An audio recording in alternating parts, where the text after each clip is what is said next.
এটা হনুমানের দেহে নাই তাই রয়েছি। এটা হচ্ছে পাকা কলার মোচা, এই মোচা খাইতে ভালো, আর কাঁচা কলার মোচা তিতা নাগে।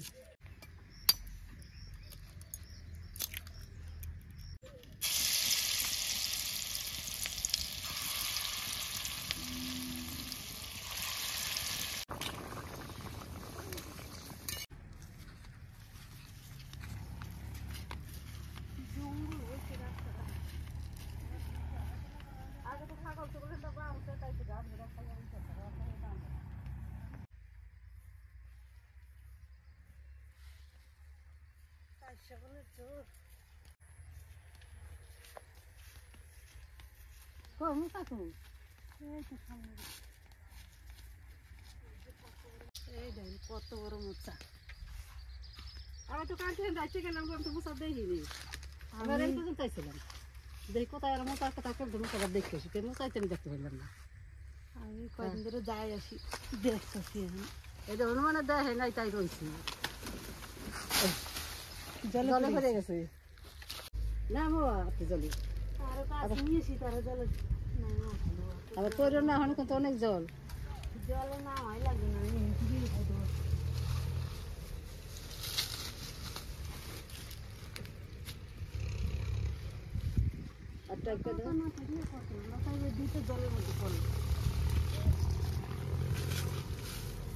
অনেক বড় তো মশাটা, কিন্তু কাঁচা কলার মশা খাওয়া যায় না, পাকা কলার মশা ভালো না গো, তিতা লাগে না, আর কাঁচা কলার মশা তো তিতা লাগে।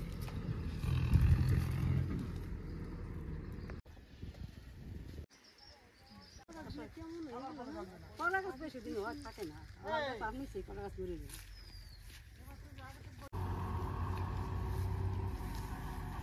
আসো বাবা, তাড়াতাড়ি আসো।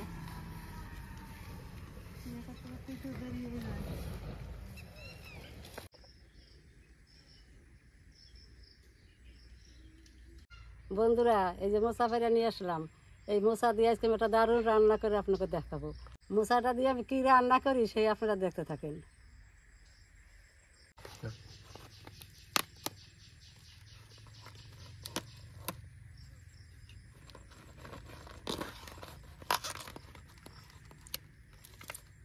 এগুলো শক্ত, এগুলো কাটলেও ছাড়ানো যায় না, এগুলো জমি শক্ত, এটা যেমন আমরা ছাড়াই দিবা। এই কাঠিগুলো দাদা কাটা যায় না, একটা মেজর কাঠির মতন কাঠিগুলো।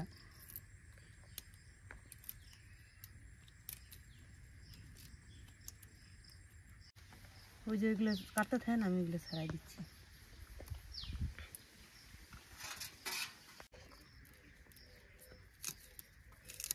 আমি ঝাড়াইছি, ঝাড়াই দেয়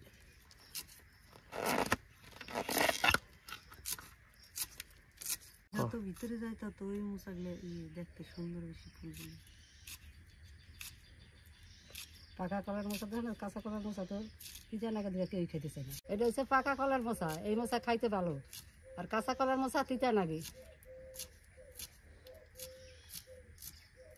তো অনেকে দিই তাও কাঁচকলার মোচা খায়, আমরা কাঁচকলার মোচা কেউ আমাকে ভালো খায় না। কলার কষ আপনি সাবধানে কাটলেন, এর কিন্তু কষ লাগলে একটু পরেই লাল হয়ে দাগ হয়ে থাকবে সায়ায় কাপড়ে। আমি ওই জন্য কলা কাটলে সাবধান, আগে কাপড় হাতই দেবো না কাপড়ে, কষ লাগার ভয়ে হাত একবারে আঠা আঠা হয়ে গেল। আমার আবার মোচা কাটতে গেলে, কলা কাটতে গেলে আমার দিকে আগে কাপড় ঘুরে যায় না, আর কাপড় চোখের দাগ হয়ে যায়, মনে কি খড়ের দাগ পড়ছে। কলাই কি আর মোচাই কি কাটতে গেলে পরে আগে আমি কাপড় সাবধান, যে কাপড়ে কষ বললে পরে একবারে বিচ্ছিরি লাগে দেখতে। আর মোচা করবো না, এটুকুই হয়ে যাবে, আর আর ছেড়ো না। মোচাগুলো সিদ্ধ করে নেবো।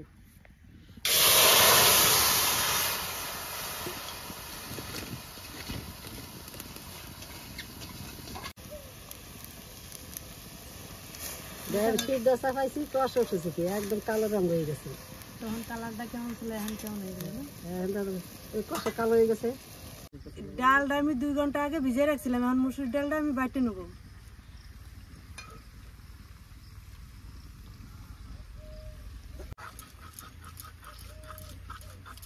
মোচাটা সিদ্ধ হয়ে গেছে, এবার নামাই দেবো।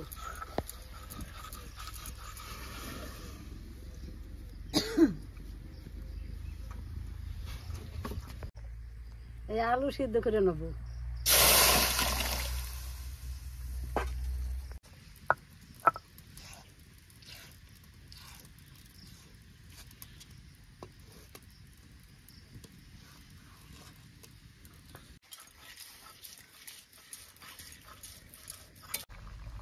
আলু সিদ্ধ হয়ে গেছে, এবার নামাই দেবো।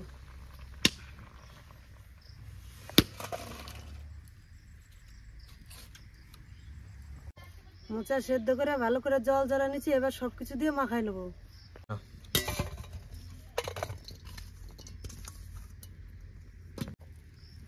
মুসুরির ডাল বাটা দিয়ে দেবো,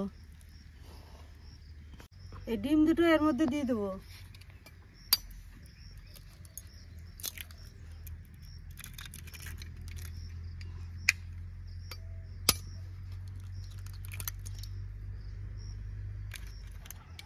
লবণ হলুদ দিয়ে দেবো,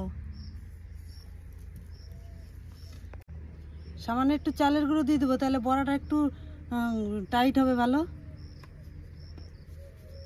এবার ভালো করে মাখায় নেব।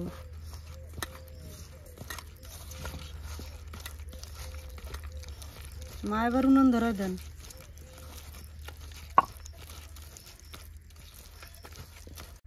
জিরা ধনিয়া ভাজা নেব। মাটির মধ্যে রাখুন। মোচার বড়া করার জন্য তেল দিয়ে দিব। মোচা সিদ্ধ করছি, দেখেন কড়াইয়ের পাশ দিয়ে একেবারে কালো হয়ে গেছে।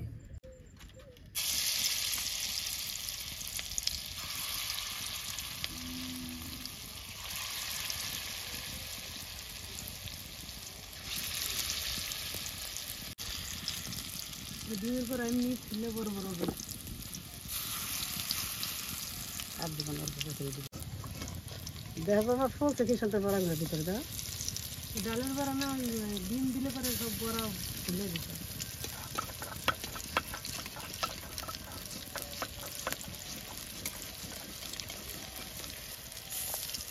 বড়া হয়ে গেছে, এবার উঠাই দিব।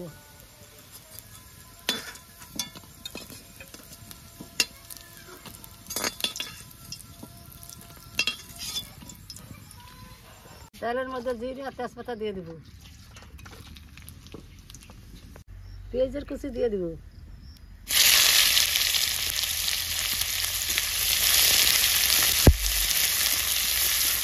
কলার কষে পেঁয়াজ ভাজা হয়ে গেছে, এর মধ্যে টমেটো দিয়ে দিব।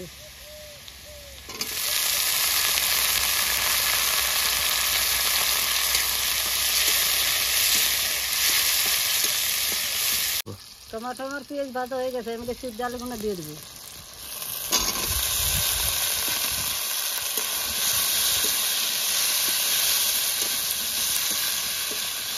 আদা লঙ্কা বাটা দিয়ে দেবো।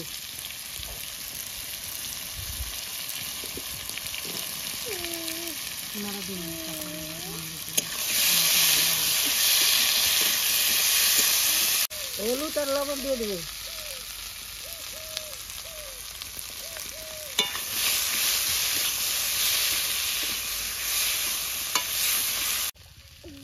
আলু ভাজা হয়ে গেছে, এর মধ্যে জল ঢেলে দিয়ে দেবো।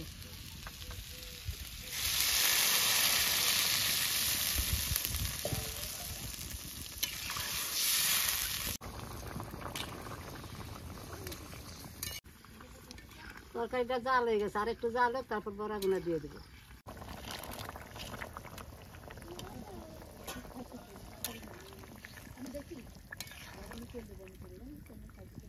তরকারি তোমার প্রায় হয়ে গেছে, এবার জিরা ধনিয়া বাটাটা দিয়েই নামাই দেবো।